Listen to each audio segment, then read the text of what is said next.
Hallelujah. ദൈവനാമം വാഴ്ത്തപ്പെടട്ടെ. ഒരിക്കൽ കൂടെ ഏവർക്കും ക്രിസ്തുവിൽ സ്നേഹ വന്ദനം.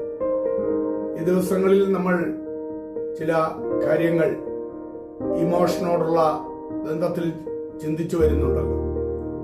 ബുദ്ധികൂർമ്മതയും ഓർമ്മശക്തിയും ധിഷണാവൈഭവവും എത്ര തന്നെ ഉണ്ടായിരുന്നാലും ഏകാഗ്രത ഇല്ലാതിരുന്നാൽ ഒരു പ്രയോജനവും ആരുടെയും ജീവിതത്തിൽ നേടിയെടുക്കുവാനായിട്ട് സാധ്യമല്ല. ചിലപ്പോൾ ചില മാതാപിതാക്കൾ പറയാറുണ്ട്, അവന് നല്ല ബുദ്ധിയുണ്ട്, ഒന്ന് വായിച്ചാൽ മതി, പക്ഷെങ്കില് വായിക്കത്തില്ല എന്ന് പറയുന്നതായ കാര്യങ്ങൾ നമുക്ക് കേൾക്കുവാനായിട്ട് സാധിക്കും. ഏകാഗ്രത എന്ന് പറയുന്നത് അത് വിദ്യാർത്ഥികൾക്ക് മാത്രം പോരാ, ജീവിതത്തിന്റെ എല്ലാ മേഖലയിലും ഉൾപ്പെട്ടു നിൽക്കുന്നവർക്ക്, ഡോക്ടേഴ്സ്, എഞ്ചിനീയേഴ്സ്, അഡ്വക്കേറ്റ്സ്, ശാസ്ത്രജ്ഞന്മാര് എന്ന് വേണ്ട, ഡ്രൈവറ്, ഒരു പാചകക്കാരന് പോലും ആ ഏകാഗ്രത ഏറ്റവും അത്യാവശ്യമാണ് എന്ന് നമുക്ക് മനസ്സിലാക്കുവാനായിട്ട് കഴിയും. പലതും ചിലപ്പോൾ ചില പാട്ടുകൾ കേട്ടുകൊണ്ട് റേഡിയോ ഗാനങ്ങളോ അല്ലെങ്കിൽ അതേപോലെയുള്ള ആ TV കണ്ടുകൊണ്ടോ ഒക്കെ ചെയ്യുവാനായിട്ടും വായിക്കുവാനായിട്ടും ഒക്കെ സാധിക്കും. വായിച്ച കാര്യങ്ങൾ ഏതാണ്ടെല്ലാം കുറെയെല്ലാം ഓർമ്മയിൽ നിൽക്കുകയും ചെയ്യും. എന്നാൽ ഒരു സ്റ്റുഡന്റിനെ സംബന്ധിച്ചിടത്തോളം അത് പോരാ. ഓർമ്മശക്തി പോലെ ഏകാഗ്രതയും വികസിപ്പിച്ച് എടുക്കേണ്ടത് അത്യാവശ്യമാണ്. ഒന്നാമതായി പ്രതിബന്ധങ്ങൾ മുൻപിൽ ഉണ്ടാകും എന്ന് നാം മനസ്സിലാക്കണം. ശബ്ദമോ അതേപോലെയുള്ളതായ സാഹചര്യങ്ങളോ ഒക്കെ പല പ്രതിബന്ധങ്ങൾ മുൻപിലുണ്ടാകും. ആ സന്ദർഭങ്ങളിൽ നാം ചില ആശയങ്ങളൊക്കെ കുറിച്ചു വയ്ക്കേണ്ടത് ആവശ്യമാണ്. മറ്റൊരു കാര്യം, അടങ്ങാത്തതായ ഒരു താല്പര്യം ആ ഒരുവന്റെ ജീവിതത്തിൽ ആവശ്യമാണ്.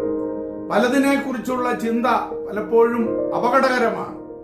വറി കിൽസ് ദ ക്യാറ്റ് എന്നൊരു ചൊല്ല് നമുക്ക് കേൾക്കുവാനായിട്ട് സാധിക്കും. കണക്കില്ലാത്ത ജോലികള് ഒരുവന്റെ ജീവിതത്തിൽ ഉണ്ട്, പക്ഷെ എല്ലാം ചെയ്ത് തീർക്കുവാനായിട്ട് കഴിഞ്ഞെന്ന് വരത്തില്ല.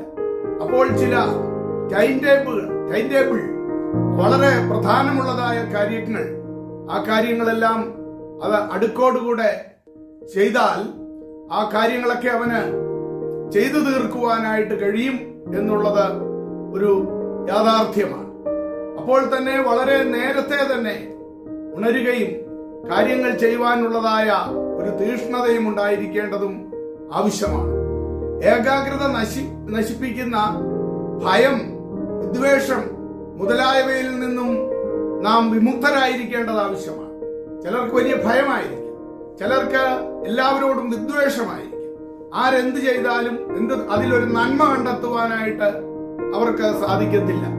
ഒരു മെസ്സേജ് കേട്ടാൽ പോലും അതിനകത്തെ ഗുണം എന്തെന്ന് തെരഞ്ഞെടുക്കുകയല്ല, അതിനകത്ത് എന്തെങ്കിലും വിമർശനാത്മകമായിട്ടുണ്ടോ എന്ന് നോക്കിക്കൊണ്ട് തെറ്റുകൾ അല്ലെങ്കിൽ ന്യൂനതകൾ കണ്ടുപിടിക്കാൻ, ഒരു ന്യൂനതയും ഇല്ലെങ്കിലും കണ്ടുപിടിക്കാൻ ശ്രമിക്കുന്ന അനേകരെ നമുക്ക് കാണുവാനായിട്ട് കഴിയും. എല്ലാറ്റിലും നന്മ കണ്ടെത്താനായിട്ട് ശ്രമിക്കണം. മനസ്സ് നന്നായാൽ മാത്രമേ മനുഷ്യൻ നന്നാവൂ എന്നൊരു ചൊല്ലും കൂടി നമുക്ക് കേൾക്കുവാനായിട്ട് സാധിക്കും.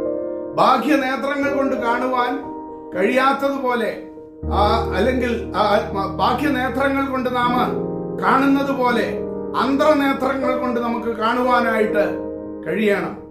പരിശീലനം കൊണ്ട് ഏകാഗ്രത വർദ്ധിപ്പിച്ചെടുക്കുവാനായിട്ട് സാധിക്കും. ലൂക്കോസിന്റെ സുവിശേഷം 10-ാം അധ്യായത്തിൽ നമുക്ക് കാണുവാനായിട്ട് കഴിയുന്നത് 2 സഹോദരിമാരെ അവിടെ കാണാം. അതിൽ മൂത്തയാൾ മാർത്ത, അവൾ യേശുവിനെ ഭവനത്തിൽ കൈക്കൊണ്ടു. അവൾ യേശുവിന് നല്ല കാര്യങ്ങളൊക്കെ ചെയ്യുവാൻ അവൾ അടുക്കളയിലേക്ക് പോയി പാചകത്തിൽ മുഴുകി.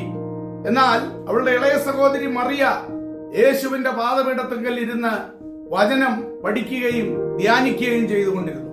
അല്പം കഴിഞ്ഞപ്പോൾ അവൾ വലിയ പിറുപിറുപ്പോടുകൂടി മാർത്ത ഓടി വന്ന് യേശുവിനോട് കുറ്റം പറയുകയാണ്, എന്നെ തനിച്ചാക്കിയിട്ട് വിട്ടേച്ചു പോയതിൽ നിനക്ക് പരിഭവമില്ലയോ എന്നൊക്കെ പറഞ്ഞ് പിറുപിറുക്കുന്നതായ അനുഭവങ്ങൾ. കർത്താവോട് പറയുകയാണ്, മാർത്തേ മാർത്തേ, നീ പലതിനെ ചൊല്ലി വിചാരപ്പെട്ടിരിക്കുന്നു, ഒന്നു മതി, അല്പം മതി, മറിയ നല്ല അംശം തെരഞ്ഞെടുത്തിരിക്കുന്നു തുടങ്ങിയ കാര്യങ്ങളാണ് യേശു കർത്താവ് അഥവാ ആ വചനം ധ്യാനിച്ചുകൊണ്ട് ഉള്ള നല്ല അംശം അവൾ തെരഞ്ഞെടുക്കുവാനായിട്ട് ഇടയായി തീർന്നു. നാം ലോകത്തിൽ എന്തെല്ലാം ചെയ്താലും ദൈവാനുഗ്രഹമില്ലാതെ ഒരു കാര്യവും നേടിയെടുക്കുവാനായിട്ട് സാധ്യമല്ല എന്നുകൂടി നാം മനസ്സിലാക്കേണ്ടത് ആവശ്യമാണ്.